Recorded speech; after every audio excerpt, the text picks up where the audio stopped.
इसके बारे में this is one thing actually मैंने बहुत सारे आपकी इंटरव्यूज़ देखे हैं. One thing which always comes across कि you have this sense of positivity around you and मैंने देखा है कि you are quite interested in yoga meditation as well. True. तो उसके बारे में आप क्या बताओगे? बिकॉज ऐसे बहुत एस्पिरेंट्स जैसे ऐसे कम्पिटिटिव एग्जाम्स में उनका एक मेंटल कंडीशन उसको बिल्ड करना is also very difficult. Because again this is an exam of constant perseverance and also hard continuously चलते रहता है. तो उस state of mind को build करने के लिए what would you suggest? What should they do? Yes, state of mind जैसा आपने कहा equally important है. We focus on material, we focus on test, we take all the material that's there, we just want to leave and just don't want to leave anything. लेकिन हम ये शायद भूल जाते हैं कि हमारा mental preparation भी equally important है.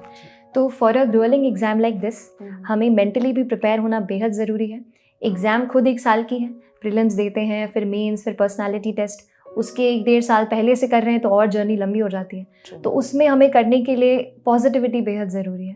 तो आई स्टडीड इन भोपाल जहाँ पे आई रिसाइड. तो it was good for me. वहाँ पे थोड़ा सा मम्मी से आई यूज्ड टू टॉक, उनके हाथ का खाना खाती थी, पापा से बात. I have a little brother, तो उससे सब मस्ती करना एंड ऑल दैट. तो that thing is equally important. अपने आप को मोटिवेटेड रखना, पॉजिटिव लोगों से जुड़े रहना, वो भी बेहद ज़रूरी है. थोड़ा म्यूज़िक का सहारा लिया मैंने, to listen to songs that boosted me up. And as you said yoga, so my mother always focused on yoga कि नहीं, this is one thing you should be focusing upon apart from your studies. So I also say कि whatever you are doing physically also you have to be fit. Take out time for some physical workout. And जैसा meditation पे, तो meditation helps you काम your mind. थोड़ा एक peaceful sense लाता है आपकी लाइफ में.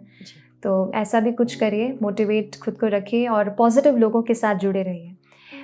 Anybody who pools you down, who tells you that it can't happen, stay away from those people.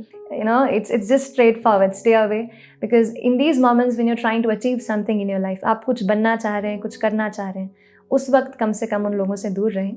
And बाद में सक्सेस के आप बिल्कुल उनसे मिल सकते हैं.